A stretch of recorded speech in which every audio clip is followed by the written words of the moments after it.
Hola fool, it's your friendly neighborhood Mexican Spider-Man Papi, Diego. And today guys, we'll be doing a full breakdown on Doctor Strange. This is going to be a full in-depth guide, so make sure you strap in because we're going to talk about every single little detail that you can carry yourself out of bronze, silver, gold, all the way to diamond. And I missed plat, also plat as well. I'm currently ranked in diamond, primarily using Doctor Strange and Spider-Man. And I'll tell you everything that I've learned and every mistake that I see from other Doctor Stranges. So for this first chapter, we're going to talk about one of Doctor Strange's strongest abilities, which is his portal. From climbing from bronze to diamond, there are so many enemy Doctor Stranges that I ran into that literally never use their portal. And if you're not using your portal as Doctor Strange, you are completely wasting the potential, the carry potential that this character has. There are 3 different times you should be using your portal. The first one being is at the very beginning of the match. This is a very crucial time to use your portal to get that first edge on the enemy team on the first fight. Also, your teammates are in spawn together, so this is very easy for when you're solo queuing. You can easily just type in the waiting room and just tell everybody, hey guys, I'm using my portal, because if only half the team goes in there, then you're absolutely cooked. And it's really hard to get the entire team on board when it's in the middle of a game. So doing this at the beginning of the game is very, very, very crucial. This is probably the most predictable portal to be done, but in lower elos, it still works wonders. People don't expect the portals when you're in gold, bronze, silver. So when you're doing your portal thing, you want to look at what the enemy composition is. If they have a Luna or a Jeff, you put your portal right behind them, above them, and just dive on them and just tell your team to focus those healers. Now that you've used your first portal, by the time your second portal comes back to you, you'll also have your ultimate. You can use this portal to set up for yourself to put it literally above the enemy team, then jump through it, and as you're diving down on the enemy team from above, you can just launch your ultimate on them, stunning majority of the team. Yo guys, this is future Diego. I'm editing this video, and right now this is a perfect example of what I am talking about. I set up this portal, I look at the landscape, try to look for a good spot to go for the enemy backline, and I found this little spot. 3 of them being caught in my ultimate, all 3 of them dying, and their supports are dead along with them, so it was easy cleanup from there. Again, when you're placing this portal, you want to primarily go for those enemy supports. There's no point in ulting and going for the DPSs, because if the supports are alive and not stunned, then they're just going to pump healing into whoever you're trying to kill, and it's just a nightmare. You don't want to do that. You have just used 2 portals, and if the game goes really long, like 90% to 90% on both teams on domination, you're about to lose the game and you need a desperate portal to get the touch for your team. You can either do this selfishly and just go in by yourself, or you can tell your team, hey guys, we're about to lose, let's get into the portal and we can, get on point that way. And usually by this 3rd portal, you also have another ultimate. So then you can do that combination of putting the portal on point and then just ulting out of it, primarily focusing the backline. And that is your 3rd portal. That's like usually the most amount of portals you can really put per game, and that's only if it goes like really deep to the wire. And that's really everything that you need to know about portaling. Use it every time, bro. Use it every time. Please do not be those Doctor Stranges that do not use their portal, because you're wasting so much potential on him. Make sure you use that damn thing, because it's absolutely busted. Now we're going to talk a little bit about Doctor Strange's shield. Now his shield is like 800 HP, it takes tons and tons of damage, but as much damage as they can take up, that thing can die really, really, really fast when you're holding it up in front of a whole team. You are a very high HP tank. You don't need to rely on this shield to take up all of the hits for you. Feel free to move forward with just your presence alone. You don't need to be holding up your shield all the time as Doctor Strange, because if you do that, it's just going to be shredded through. Now, if they have an enemy composition that revolves more around poke damage, like a Punisher, Hela, Hawkeye, then you can be holding up your shield much more often, because you don't want your teammates getting picked off by those long-range heroes. But your biggest asset as Doctor Strange is to take space, not to protect your teammates from death from a Hawkeye or a Hela. That's another topic I will talk about a little bit later on the video. Your primary objective as Doctor Strange is to take space,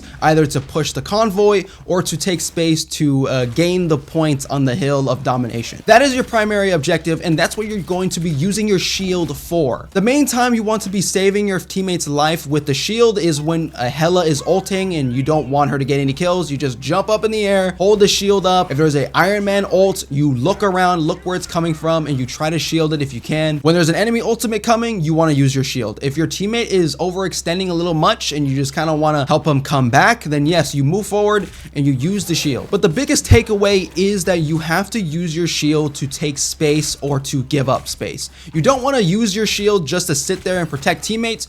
It is meant to take space. Now we're going to talk about Doctor Strange's dark magic. This is going to be your primary source of kills on Doctor Strange. The amount of damage that this thing can do to tanks, to squishies, to anybody, this ability will enable you to become one of the most high DPS heroes in the entire lobby. You can be a very aggressive and offensively minded Doctor Strange if you want to. You are not a boring tank that just takes space only. And the biggest tip I can give for this part of the video is that you want to be charging up your dark magic as much as you can. You don't want to be spamming your dark magic when you're at 30 or 40% of your bar. You want to be using your dark magic when you're at 80 to 100%, especially when you're trying to attack the enemy backline. And yes, as a tank on Doctor Strange, you can go after the enemy backline, which is a DPS's job, but you can absolutely do so as well, especially when you're using your ultimate, just like how I talked earlier. So when you pop your ult and the enemy backline is completely stunned, you want to focus one of those healers, gain dark energy from one healer, finish them off with the dark magic while simultaneously doing damage to the other healer and then finishing them off afterwards. You can actually gain a lot of dark magic from the enemy tanks by just spamming shooting at them. And then when you're up to like 60%, you can then start attacking the enemy squishies. And by the time they're half HP, you have 100% on your dark magic, which will either kill them or take them to like literally just one shot. Now we're going to talk about Doctor Strange's kind of underrated ability that he has, and it's his little escape jump ability that can just get him out of a lot of sticky situations. There's like this really fast, slight, like diagonal dash you can do with this ability kind of. It's not like a Black Panther dash or like a Psylocke dash, but it's good enough to like actually get you out of a lot of sticky situations. There's so many times where I should have probably died, but then I use this jump ability and then just hold my shield out, and it gives enough time to where my supports can actually heal me as I'm up in the air with my shield out. You can absolutely use this to chase down Helas, Punishers, anyone who's on high ground by themselves and just take them out. And it's the funnest, most satisfying thing to do as a tank, because most people don't expect a Doctor Strange to be diving them, and guess what? You can actually do that as Doctor Strange. You can also use this to kill Iron Man, and sometimes it can be a little bit of a back and forth. Like sometimes you can kill Iron Mans pretty easily while doing this, but most Iron Men are kind of smart once you get to higher elos, so they'll just fly away, which is a lot harder to land your primary fire on Spider-Man that's just flying away and stuff. So depending on your elo, it's really easy to kill Iron Man with that flight ability. Now with Doctor Strange's ultimate, I did cover the ultimate a lot in the portal section of my videos, because the portal and Doctor Strange's ultimate are like one-to-one. They are absolutely the best combo you can use as Doctor Strange. But to talk about his ultimate, you want to be using it primarily with the portal or on any type of high ground that you can get to get the drop on the enemy backline. You don't want to be frontlining as Doctor Strange and then just running forward and then using the portal. That is like the worst way to use the portal. You can get away with it a lot of the time in lower elos, but once you start getting to platinum, that's when people are just going to see you running forward and they're going to know you're ulting. So they're either going to stun you, they're going to freeze you, or just do tons of damage to you as you're walking forward. And you want to primarily use this ultimate on the enemy backline. You will not get as much value as you want to get out of the ultimate if you don't get the enemy supports. So again, either getting on high ground, jumping down onto them, using your portal to get on the backline, or in some situations you can use your flight ability to kind of go over certain buildings and then drop down onto them. So you kind of, again, it's kind of the same thing of just going on high ground and jumping down, but you can use your flying ability to kind of give that same effect. Also, when you're about to use your ultimate, you have to be mindful of when did the Luna or the Mantis use their ultimates. So you got to keep track of those ultimates, because those two ultimates are completely life-saving ultimates for the enemy team, and it's just gonna ruin your entire ult when they hear the "by the eye of Agamotto," and then all of a sudden Luna's dancing around going crazy, and you might have ulted some of them, but guess what, you can't really kill any of them because the Luna ulted. So what? It'll be a wasted ult at that point, so you want to keep track of Luna's ult and Mantis's ult. Now with Doctor Strange's primary fire, I'm going to glance over this very quickly because there's not much to talk about when it comes to his primary fire, but it is a projectile, so you want to be leading your shots. So if they're going to the left, lead a little bit ahead of them to the left so that way it can land on them perfectly. This comes down to a lot of practice with Doctor Strange, so the more you play Doctor Strange, the easier it is to land your primary fire, so don't worry about it too much in the very beginning, but definitely the closer you are to the enemy,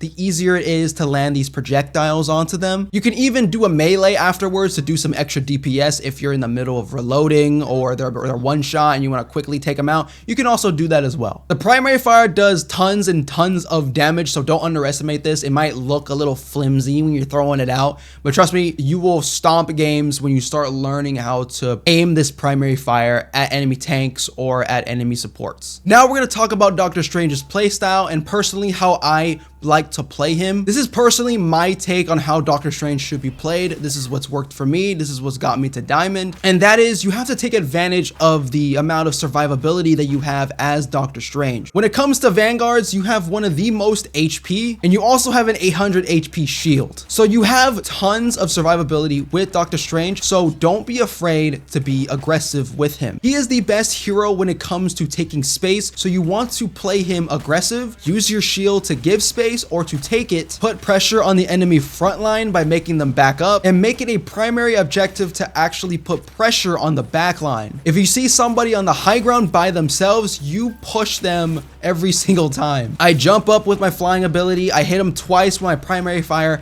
that charges up my dark magic, and then I finish them off with that dark magic, killing them very fast, very easily, and if I get into any sticky situation, I have an 800 fucking HP shield. I can be very aggressive with Doctor Strange, and that's the play style. You take space with your shield, you move forward, you put pressure on the front line, but when you can, don't be afraid to push forward and make it a hard time for the enemy duelist to get in positions. For the enemy duelists, they want to be either on high ground or on an off angle. When being on a high ground or on an off angle, that usually means they're by themselves. You can take this opportunity to get a pick for your team by just pushing them. And you don't even have to kill them, you can just go over to wherever their high ground is, do damage to them, put out their shield and do damage to them. Make them respect you. Because of how much HP you have, they're not going to want to just stay there and just start shooting you. So they're going to want to back away wherever you are. This is called flushing out enemies. And you want to flush out these enemy duelists from these advantageous positions, thus granting you more success for your team. And in case you missed it earlier, you want to be playing for your portals every single time.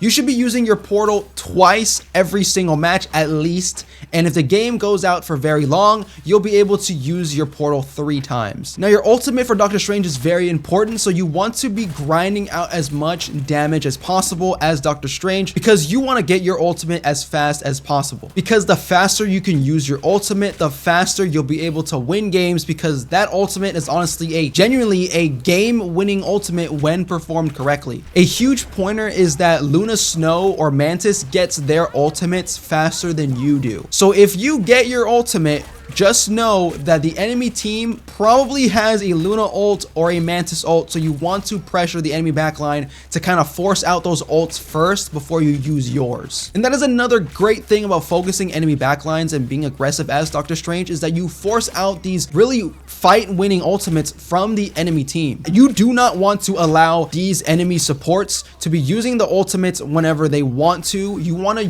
force it out of them, make them uncomfortable, so that way they have to use a selfish Luna Snow ult, because maybe they wanted to use that ult to combine it with another ult, but guess what, you forced it out of them so quickly, now they can't combine it with another ult. These are all little things that you can really take into consideration to make you a better player, so I highly recommend you just install these in your brain. And that will conclude today's Doctor Strange guide. If you found this video remotely useful, please hit that like button and hit the subscribe button. It'll really mean a lot to me. Make sure you follow my Twitch and join my Discord down below. Anyways, I'll catch you guys in the next one. Peace!